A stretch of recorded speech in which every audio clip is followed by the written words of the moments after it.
ഇടയിൽ കുറച്ചു കാലം ഞാൻ തോട്ടായ എന്ന് പറയുന്ന സ്ഥലത്ത് 2-3 വർഷം തോട്ടായ അവിടെ അച്ഛൻ ഒരു വീട് വാങ്ങി അവിടെ താമസിക്കുന്നത്. അന്ന് ഞാൻ സ്കൂളിൽ പോകാൻ തുടങ്ങിയിട്ടില്ല. കുട്ടിക്കാലം തന്നെ. ഇതിന്റെ ഇടയിലാണ് ഒരു ഇന്റർവെൽ വേണമെങ്കിൽ പറയാം. ഈ തോട്ടായ്ക്ക് ഒരു ചരിത്രമൊക്കെ ഉണ്ടല്ലോ. ചരിത്രം എന്ന് പറഞ്ഞാല് തോട്ടായ എന്ന് പറയുന്നത് അവിടെ ബ്രാഹ്മണ സമൂഹമായിരുന്നു അന്നത്തെ കാലത്ത്. അതായത് പ്രത്യേകിച്ച് തോട്ടായ അമ്പലം ഇല്ലില്ല, അന്ന് ഈ പ്രത്യേകിച്ചും തമിഴ് ബ്രാഹ്മണരായിരുന്നു അവിടെ ഉണ്ടായിരുന്നത്. അവിടെ ഇവരുടെ വീടുകളെല്ലാം മഠങ്ങൾ എന്നാണ് പറയുക. ഒരു അന്നത്തെ കാലത്ത് ഒരു 100 മഠങ്ങൾ ഉണ്ടായിരുന്നു എന്നാണ് പറയപ്പെടുന്നത്. ഇപ്പൊ അവിടെ ഒരാളും ഇല്ല, എല്ലാവരും വാനിഷ്ഡ്. അവിടെ നിന്ന് അപ്രത്യക്ഷമായി എന്ന് പറഞ്ഞാൽ അവിടെ നിന്നെല്ലാം പോയി എല്ലാവരും. പിന്നെ അവിടെ ഒരു പ്രത്യേകത, അവിടെ ഒരു ബ്രഹ്മജ്വാല എന്ന് പറയുന്നത്, ബ്രഹ്മജ്വാല എന്ന് പറയാനൊരു കാരണം ഞാൻ മനസ്സിലാക്കിയത് ഈ ബ്രാഹ്മണരുടെ ഗ്രാമമായതുകൊണ്ട് ആ കയറ്റത്തിന് ബ്രഹ്മജ്വാല എന്ന് പേര് വന്നു എന്നാണ് ഞാൻ മനസ്സിലാക്കിയത്. പിന്നെ അവിടെ വേറൊരു സ്ഥലമാണ് തണ്ണീർപ്പന്തൽ. അതിന് കാരണമുണ്ട്. എൻ്റെ കുട്ടിക്കാലത്ത് ഞാൻ കാണുമ്പോൾ അവിടെ ഈ വെള്ളം പാർച്ചി ഉണ്ടായിരുന്നു. ഒരു വയസ്സായ ഒരാള് എല്ലാ ദിവസവും വയസ്സായ ഒരാളും അദ്ദേഹത്തിന്റെ ഭാര്യയാണെന്ന് തോന്നുന്നു. അവര് ഈ രാവിലെ മോരായിട്ട് പോകും, തൈരായിട്ട്. ഞാൻ വന്ന് കുടിച്ചിട്ടുണ്ട്, ഫ്രിഡ്ജിൽ വെച്ചേക്കാളും നല്ല ടേസ്റ്റ് ആണ് അത്.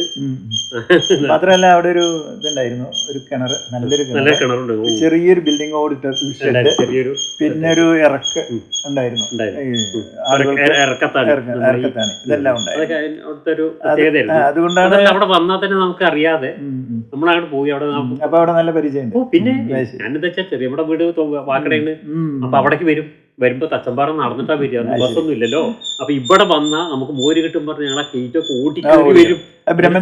അതിന്റെ എന്നിട്ട് അവിടെ വന്ന് മോര് കുടിക്കുക. അത് നല്ല മോര്, നാടൻ മോര്. പിന്നെ തണ്ണീർപ്പന്തൽ എന്നാണ് അങ്ങനെ പേര് വന്നത്. അതുകൊണ്ടാണ് ഇപ്പോഴും അതിന്റെ പേര് തണ്ണീർപ്പന്തൽ തന്നെയാണ്. വലിയൊരു തൊട്ടിയൊക്കെ നല്ല വെള്ളമാണ്, നല്ല തണുത്ത വെള്ളമാണ് ആ കിണറ്റില്. നല്ലൊരു ഓർമ്മയാണ്. പിന്നെ അത് 1962, 63 ആ കാലഘട്ടങ്ങളിലാണ് ഞാൻ അവിടെ താമസിച്ചത്. അത് കഴിഞ്ഞിട്ടുണ്ട് എനിക്ക് തോന്നുന്നത്. അതെ, ഞാൻ താമസിച്ച കാലം അതാണ്. 70 വരെയൊക്കെ അതിനുശേഷം ഉണ്ട്, ഏതാണ്ട് 80 വരെ ഉണ്ടായിരുന്നു. ഇപ്പൊ അവിടെ കോംപ്ലക്സ് ആയി. അതെ, ഇപ്പൊ മാറി. അതല്ല, അന്നത്തെ കാലത്ത് അത് വലിയൊരു ആശ്വാസമായിരുന്നു.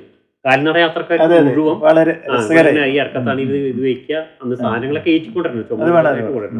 അത് കഴിഞ്ഞ് ഈ മോരുമണ്ണം കുടിച്ചു കഴിഞ്ഞാൽ ഒരാശ്വാസമായി വീട്ടിൽ പോകുമ്പോൾ ഒരു സന്തോഷം. ഈ കാലഘട്ടത്തില് എന്റെ ഓർമ്മ, ഞാൻ ചെറിയ കുട്ടിയാണെങ്കിൽ അന്ന് ചൈനീസ് യുദ്ധം ഉണ്ടായത് ആ കാലഘട്ടത്തിലാണ്, 62.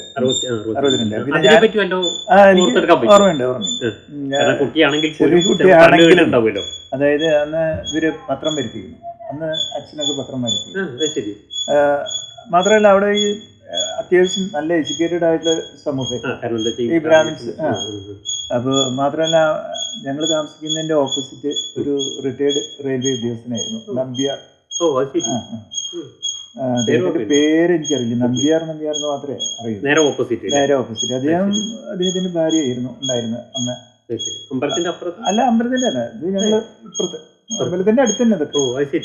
അപ്പൊ ഞങ്ങൾ ഇടയ്ക്കിടയ്ക്ക് അങ്ങോട്ട് ഓടിച്ചില്ലും. അന്ന് ആധുനികമായിട്ടുള്ളൊരു വീടായിരുന്നു അത്, ഗ്രാമഫോൺ, അതേപോലെ റേഡിയോ, ഇതൊക്കെ അന്നത്തെ കാലത്തുണ്ടായിരുന്നു. അപ്പൊ അദ്ദേഹത്തിന്റെ അവിടെ ഈ ചർച്ചകൾ നടക്കും ഈ പത്രത്തില്. അപ്പൊ ഞാൻ ചെറിയ കുട്ടിയാണെങ്കിൽ ഇതൊക്കെ ശ്രദ്ധിച്ചിരുന്നു. മാത്രമല്ല അന്ന് നെഹ്റുവിന്റെ ചുമലായി നെഹ്റു തുടങ്ങിയിട്ടുള്ളവരുടെ കൂടിക്കാഴ്ചകള്, അതേപോലെ തന്നെ പത്രവാർത്ത, ഇതൊക്കെ അച്ഛനെ എനിക്ക് വായിച്ചു കിട്ടി. എനിക്ക് വായിക്കാൻ അറിയില്ല, കാരണം എനിക്ക് അക്ഷരം പോകുന്നുള്ളൂ. അപ്പൊ ഇതൊക്കെ എനിക്ക് നല്ലപോലെ ഓർമ്മയുണ്ട്. പിന്നെ മറ്റൊരു രാഷ്ട്രീയ സംഭവം വന്ന് പഞ്ചായത്ത് ഇലക്ഷനാണ്. ആദ്യമായിട്ട് കേരളത്തിൽ പഞ്ചായത്ത് ഇലക്ഷൻ ഉണ്ടായത് ആ സമയത്താണ്. കരിമ്പുഴ തന്നെ, കരിമ്പുഴ പഞ്ചായത്താണ്. അപ്പൊ അവിടുത്തെ ജയിച്ച സ്ഥാനാർത്ഥി എനിക്ക് നല്ല ഓർമ്മയുണ്ട്. PRC നായർ ആയിരുന്നു ഞങ്ങൾ ജയിച്ച സ്ഥാനാർത്ഥി, ചന്ദ്രമേനോൻ. അദ്ദേഹം വളരെ പ്രശസ്തനാണ്. ചന്ദ്രമേനോൻ അവിടുത്തെ എളമ്പിലശ്ശേരി. അതെ, പിന്നീട് വൈസ് പ്രസിഡന്റ് ഒക്കെ ആയിരുന്നു പഞ്ചായത്തിൽ. അപ്പൊ എനിക്ക് നല്ല ഓർമ്മയുണ്ട്, രാത്രിയിൽ ഇവര് മുദ്രാവാക്യം വിളിച്ചു പോകുന്നതും ആൾക്കാര്. അപ്പൊ ഇതൊക്കെ എനിക്ക് ഓർമ്മയുണ്ട്, കുട്ടിയാണെങ്കിലും ഇതൊക്കെ എനിക്ക് ഓർമ്മയുണ്ട്. 3-4 വയസ്സുള്ളപ്പോഴും എനിക്ക് രാഷ്ട്രീയപരമായിട്ട് ഈ കാര്യങ്ങളൊക്കെ നല്ല ഓർമ്മയുണ്ട്. പത്രമൊക്കെ എനിക്ക് നല്ല ഓർമ്മയുണ്ട്. പത്രങ്ങളിലെ ഈ ഫോട്ടോ മാതൃഭൂമി. അന്ന് പ്രധാനമായിട്ട് നമ്മള് ഈ ഏജന്റ് ഒന്നും അന്നുണ്ടായിരുന്നില്ല, അധികം നമ്മള് പോസ്റ്റലായിട്ടാണ് വരുത്തിയിരുന്നത്. ഇന്നത്തെ വാർത്ത, ഇന്നത്തെ പത്രം നാളെ വൈകുന്നേരം കിട്ടും. നാളെ വൈകുന്നേരത്തിന് അങ്ങനെയായിരുന്നു. പലരും 60s വരെ അങ്ങനെയായിരുന്നു. പിന്നീടാണ് പത്ര ഏജന്റ് ഒക്കെ വന്ന് ഏജൻസി വന്നത്. അപൂർവമായിട്ടുണ്ടായിരുന്നു. ഇങ്ങനെയാണ് അത് എന്റെ തോട്ടായ ജീവൻ. 2-3 കൊല്ലം അവിടെ ഉണ്ടായിരുന്നുള്ളൂ. അവിടെ ഒരു പ്രധാനപ്പെട്ട ഒരു വ്യക്തി KT നാരായണയ്യർ എന്ന് പറയുന്ന ആളായിരുന്നു. അദ്ദേഹത്തെ എനിക്ക് നല്ല പരിചയം ഉണ്ടായിരുന്നു. ഞാൻ കുട്ടിയാണെങ്കിലും അദ്ദേഹം എന്നോടൊക്കെ സംസാരിച്ചിരുന്നു. അദ്ദേഹം വളരെ ഫേമസ് ആണ്. അദ്ദേഹമാണ് കാരാകുറിശി ഹൈസ്കൂളിന്റെ ഒരു പ്രധാന ശില്പി അദ്ദേഹമായിരുന്നു. ഒരു വെൽഫെയർ കമ്മിറ്റിയുടെ പ്രസിഡന്റ് ഒക്കെ അദ്ദേഹമായിരുന്നു. അത് പിന്നീട് നമുക്ക് ആ ഭാഗം വരുമ്പോ പറയാം. അദ്ദേഹം നല്ല വലിയ വ്യക്തിത്വമായിരുന്നു. ഇപ്പൊ പിന്നെ അവിടെ അത് കഴിഞ്ഞിട്ട് പിന്നെ വിദ്യാഭ്യാസം മുഴുവനും കാരാകുറിശി ഹൈസ്കൂളിൽ. അല്ലല്ല, അപ്പോഴേക്കും ഞാൻ വീണ്ടും കുറവെന്ന് വന്നു. അപ്പൊ വിദ്യാഭ്യാസം മുഴുവനും കാരാകുറിശി ഹൈസ്കൂളിൽ. നടന്നു പോകുന്നു. അത് മാത്രമല്ല, ഞാൻ ചെല്ലുമ്പോ അതൊരു UP സ്കൂളായിരുന്നു, കാരാകുറിശി ഹൈസ്കൂൾ UP ആയിരുന്നു. അത് ചെല്ലുന്ന അവസരത്തില് അന്നത്തെ head master Raghava Warrier master ആയിരുന്നു. ബിൽഡിംഗ് ഒരു ചെറിയൊരു ബിൽഡിംഗ് ആയിരുന്നു. ഊട്ടുപുരയായിരുന്നു. അത് അതിനുശേഷം UPയുടെ ഒരു ഭാഗം, ഒരു ഗ്രൗണ്ടിലെ ഒരു പട്ടപ്പര ഉണ്ടായിരുന്നു, ഓല ഷെഡ് ഉണ്ടായിരുന്നു. അല്ല, അന്ന് ഷിഫ്റ്റ് ഇല്ല. അത് അന്ന് ഷിഫ്റ്റ് ഇല്ല. പിന്നീട് 1966 ഇത് ഹൈസ്കൂളായി മാറിയത്.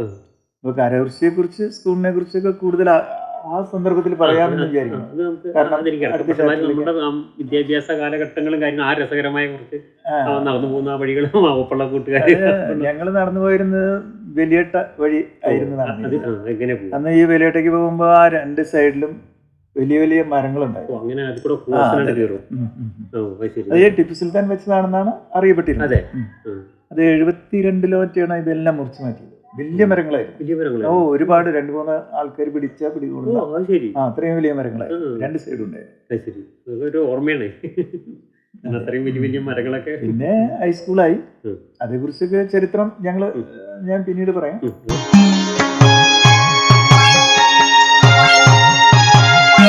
കാലം കടന്നുപോയി എത്ര വേഗം.